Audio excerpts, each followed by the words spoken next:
Assalamualaikum warahmatullahi wabarakatuh. Salam sejahtera untuk kita semua. Om Swastiastu, Namo Buddhaya, salam kebajikan, rahayu.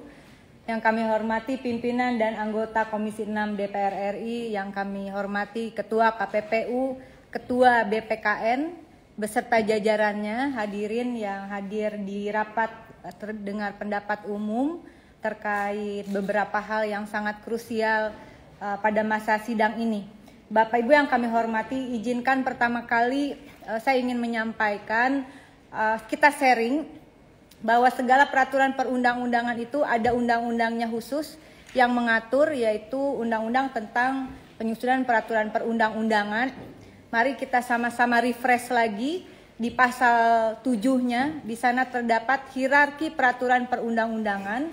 Yang pertama adalah Undang-Undang Dasar Negara Republik Indonesia tahun 1945, lalu kemudian ketetapan MPR, yang kedua, yang ketiga adalah undang-undang, yang keempat peraturan pemerintah, peraturan presiden, dan terus ke bawah.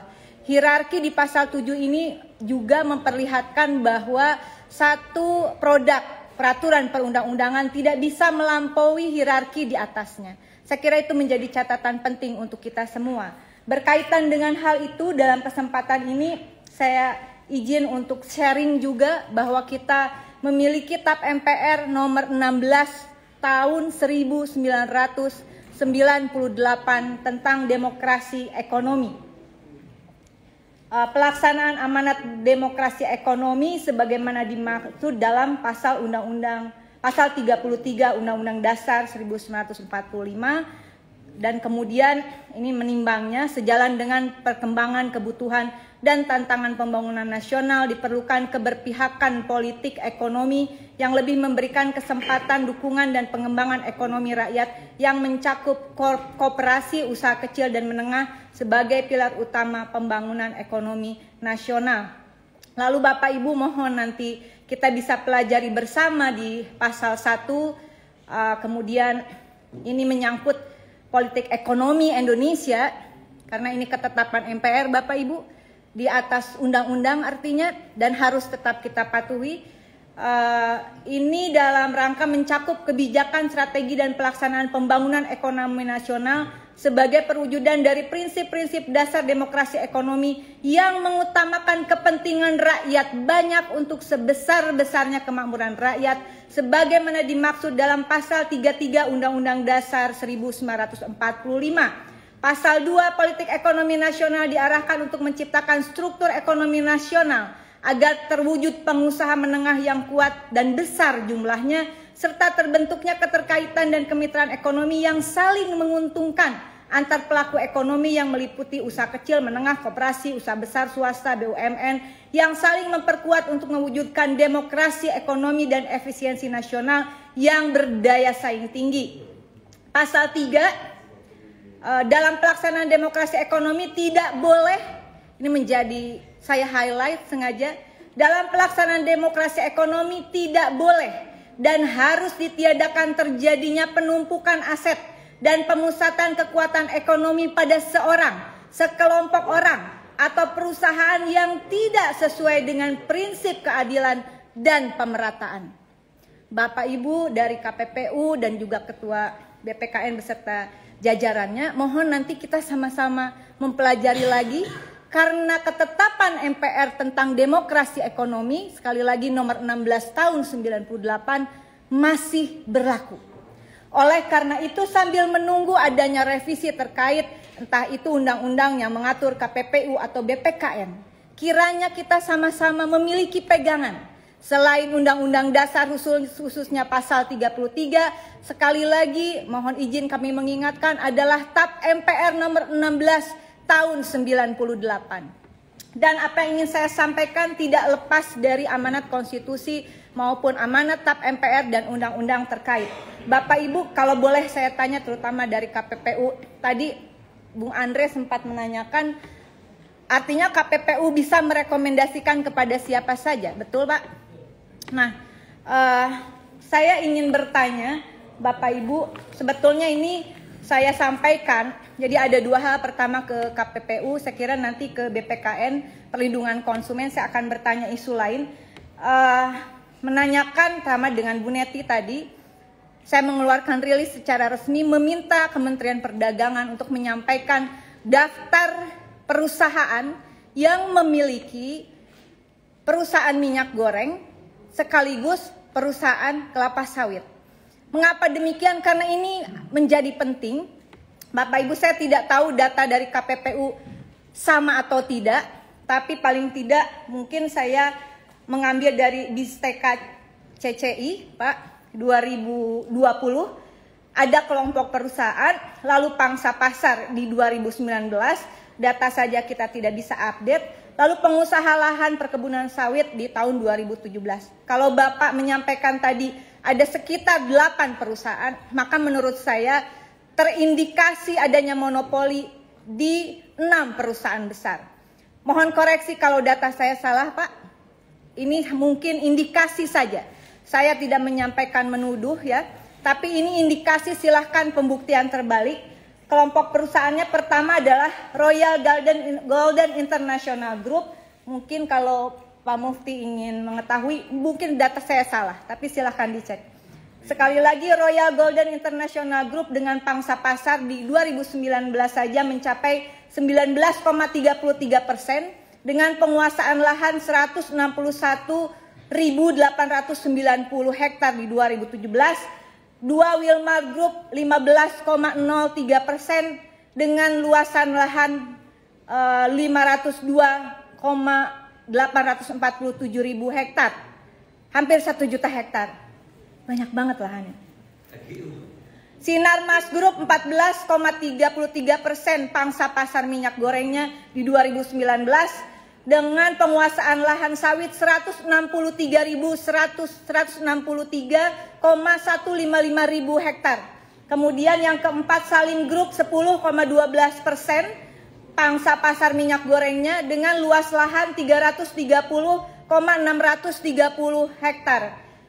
Kemudian Musim Mas Group 8,45% pangsa pasar minyak gorengnya di tahun 2019 dan penguasaan lahannya 148.970. Kemudian Sungai Budi Group 6,47% dengan luasan lahan 54.500. Itu yang swasta. 6 dan satu lagi dimiliki oleh Perkebunan Nusantara 3 dan 4. Tapi pangsa pasar minyak gorengnya hanya 2,40% dengan luasan lahan 56.734 pada tahun 2017. Nah, kenapa saya menyampaikan ini, Bapak Ibu yang kami hormati, ini terkait, jadi kalau sebetulnya, maaf tadi karena ada yang menyinggung soal teknik merebus, tidak menggoreng, itu hanya sebetulnya bahasa simbolik saja kalau menurut kami ya Mas Bimo ya. Bukan berarti Ibu Mega lalu menginginkan tidak sebaiknya memang dari sisi kesehatan tentu tidak menggoreng.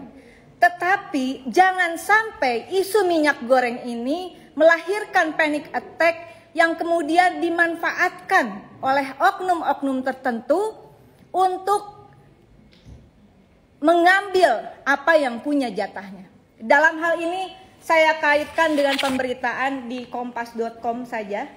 Nanti silahkan dilihat juga. Tanggal 19 Maret ini tentang dana sebesar 7,6 triliun. Kita sibuk nyari minyak goreng, kemudian ada kucuran subsidi untuk industri minyak goreng 7,6 triliun untuk minyak goreng curah dengan harga 14.000 dari Badan Pengelola Dana Perkebunan Kelapa Sawit BPD PKS. Bapak Ibu terutama dari KPPU mohon bantu kami. Peruntukan dana BPD PKS ini apakah untuk mensubsidi industri minyak goreng yang khususnya juga memiliki perusahaan kelapa sawit. Kalau data saya tadi salah mohon dikoreksi ya Pak ya. Nah, kemudian Bapak Ibu 7,6 triliun artinya total tadi perusahaan data di 2019 saja pangsa pasarnya mencapai 73,73% menguasai pangsa pasar minyak goreng. Pertanyaan kami adalah apakah 76, triliun dari BPDPKS tersebut disalurkan kepada 73,73% penguasa pasar minyak goreng yang juga notabene adalah perusahaan besar kelapa sawit, atau kepada perusahaan-perusahaan yang tadi menjadi amanat Demokrasi Ekonomi TAP MPRS nomor 6 tahun 98, terutama perusahaan menengah, perusahaan kecil, dan perusahaan rumah tangga dalam hal ini. Kita ribut soal minyak goreng, Mas Bimo. Di sisi lain ada yang menggoreng supaya kita tidak aware, kita tidak memberikan perhatian terhadap dana 7,6 triliun. Oleh karena itu saya kira 7,6 triliun bukan dana untuk mensubsidi, indikasi untuk mensubsidi mereka pemilik perusahaan minyak goreng besar dan pemilik perusahaan kelapa sawit. Sepakat ya Bapak Ibu ya? Dana itu bukan, sekali lagi, bukan, mohon dibaca peruntukannya, apakah betul untuk mensubsidi minyak goreng 14.000 per liter. Dan kemudian tidak lagi hanya untuk minyak curah. Dikembangkan di pemberitaan terakhir ini bukan hanya kemasan sederhana, namun untuk semua minyak goreng dalam kemasan, baik premium, sederhana maupun curah rumah tangga. Dalam hal ini kami mendukung pernyataan Ibu Megawati yang semata-mata sebetulnya bukan hanya untuk menyuruh rakyat menggoreng, tidak menggoreng dengan minyak goreng. Tapi ada bahasa simbolik yang saya yakin ingin disampaikan. Jangan sampai kita panik lalu 7,6 triliun itu siapa yang dapat kita tidak tahu dan peruntukannya untuk apa. Oleh karena itu kalau kemudian KPPU memang bisa merekomendasikan, paling tidak dalam rapat ini, paling tidak saya secara pribadi Mas Bimo, saya mengusulkan audit investigatif terhadap Direktorat Jenderal Perbendaharaan Negara, audit investigatif oleh BPK Republik Indonesia, sekali lagi terhadap Direktorat Jenderal Perbendaharaan Negara dan juga Kementerian Perdagangan untuk mengungkap 7,6 triliun dana dari BPDPKS ini disalurkan kemana, terutama untuk itu. Dan kalau memang KPPU, ini bukan soal anggaran juga sih pada akhirnya, rekomendasi toh Pak, saya kira rekomendasi tidak perlu pakai duit. Rekomendasi saya sepakat dengan Pak Mufti tadi, kita bisa sama-sama meminta adanya audit investigatif karena ini penting. Dana yang seharusnya untuk perkebunan sawit rakyat kemudian bukan dari APBN. Bukan dari APBN kan? Dari pengusaha, itu uang yang disisihkan dari pengusaha, balik lagi ke pengusaha, lalu pengusaha dapat duit lagi dari minyak goreng yang dijual 14.000, udah disubsidi 7,6 triliun, masih juga harganya 14.000 aja nggak nyampe Pak. Kalau ketemu di lapangan bisa aman semua kalau menterinya datang. Ini menjadi hal penting saya kira, karena sekali minyak goreng kita bisa dipermainkan, maka komoditas pangan lainnya akan memiliki pola dan strategi yang sama untuk dipermainkan, yang akhirnya ujung-ujungnya keluar lagi subsidi dari negara. Padahal bukan itu kuncinya. Tadi dari BPKN mengatakan hulu kita punya, betul Pak? Pasar hulu bahan bakunya punya, pasar kita punya. Kenapa jadi keteteran seperti ini? Anehnya setelah disubsidi harganya malah juga tambah naik gitu. Jadi subsidi itu untuk siapa? Nah, Bapak Ibu, saya meminta bantuan dari KPPU memberikan dukungan kepada kami untuk meminta secara resmi rekomendasi untuk audit terhadap dana 7,6 triliun tersebut, terutama dirjen terkait di Kementerian Keuangan dan juga Kementerian Perdagangan yang meminta dikeluarkannya anggaran tersebut. Nah, kemudian yang untuk BPKN, tapi saya kira nanti ada kaitannya dengan KPPU. Saya ingin menyampaikan, Bapak Ibu, bukan hanya hajat hidup orang banyak yang harus kita perjuangkan, tetapi keselamatan rakyat secara keseluruhan harus kita selamatkan dalam kaitannya hal ini dengan isu yang minggu-minggu lalu menyeruak ke permukaan, vaksin 18 juta vaksin yang terindikasi kadaluarsa. BPKN tolong, KPPU tolong, anggarannya juga besar untuk pengadaan vaksin, dan kemudian solusinya bukan kadaluarsanya diperpanjang. Sampaikan hasil penelitiannya secara lengkap, bantulah nih, bersuaralah ini Badan Perlindungan Konsumen. Bisa Anda bayangkan kalau 18 juta vaksin kadaluarsa itu dan memang sebenarnya sudah kadaluarsa di bulan Februari 2022, lalu disuntikan, ya kalau nggak mau mikirin rakyat secara utuh, pikirkan keluarga kita. Bagaimana kalau 18 juta vaksin itu tiba-tiba ada keluarga kita, anak kita, saudara kita yang disuntik dengan vaksin yang terindikasi sudah kadaluarsa. Tidak untuk dibahas dan tidak untuk dijawab, saya membutuhkan langkah konkret. 18 juta vaksin artinya kurang lebih kalau memang benar kadaluarsa dan berbahaya, ada 18 juta nyawa yang dipertaruhkan. Dan kita yakin kita bisa bersama untuk memperjuangkan dibukanya kasus ini secara terang benderang, karena triliunan uang dari APBN juga sudah dikucurkan untuk pengadaan vaksin. Betul ya Pak ya? Oleh karena itu Bapak Ibu mohon maaf kalau saya terlalu panjang, karena dua hal itu penting kiranya untuk menjadi perhatian kita semua. Terima kasih untuk kesempatannya pimpinan. Wallahul muwaffiq ila aqwamit thoriq. Wassalamualaikum warahmatullahi wabarakatuh.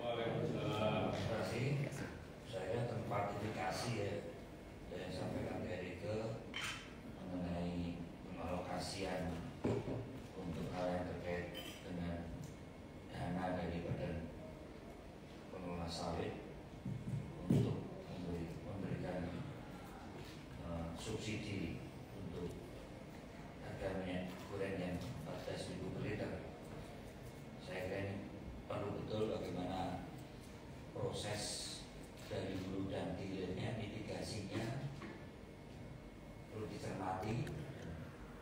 Apakah itu juga akhirnya akan sampai ke rakyat yang hari ini kita masih kalau kita sebagai orang politisi begitu menyangkut masalah kepentingan publik yang ditontonkan di depan kita, kesulitan pelanggan dan pilihan harga ini di depan mata, tentu kita akan terus mencari sisi yang bermasalah itu di mana.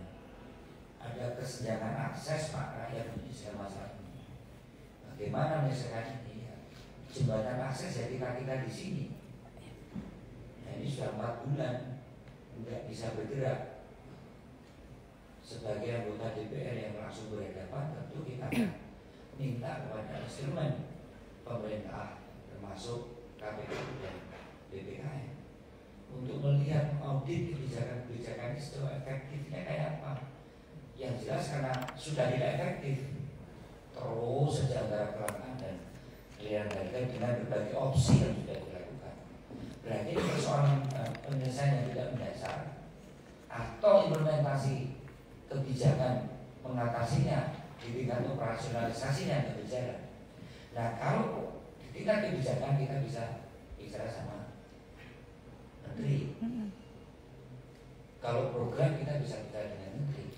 Tapi operasionalisasi kebijakan dan program itu kita akan bicara dengan KPPU dan BPKN. Mitigasi operasionalisasi, dampaknya apa, dan tentunya yang perlu kita pengen tahu adalah eksesnya seperti apa. Selanjutnya kan usul pimpinan, usul.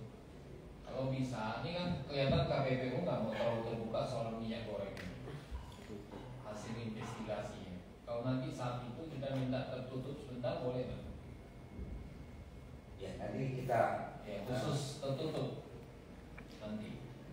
Saya kira kalau ini nggak mau terbuka Pak. memenuhi prasyarat nanti kita adakan rapat tertutup biasanya sebelum 10 menit kesimpulan kita. Iya.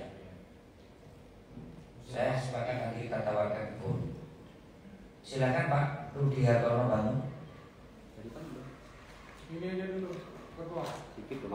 Langsung Pak Abdul Hakim. Terima kasih guys Indonesia. Terima kasih pimpinan. Assalamualaikum warahmatullahi wabarakatuh. Yang saya masih Untuk doanya, untuk supportnya masih di ruang sidang Komisi 6 DPR RI. Banyak hal yang harus kita lakukan bersama. Terima kasih sekali lagi. Sehat. Anggaran 7,6 gede dan diberikan ke pengusaha-pengusaha besar kayaknya. Enggak, itu yang saya tanya. Oh, Ini teman saya nanya guys. Ini saya sambil live karena rapat terbuka. Nah, oke, ke KPPU dulu Pak. Mau tanya Pak, tadi yang 60 hari itu apa Pak ya? Yang Bapak merespon. Sehat semua ya. Love you guys Indonesia. Proses penyelidikan berkaitan dengan untuk mencari satu alat bukti lagi. Dan satu alat bukti sudah terpenuhi sehingga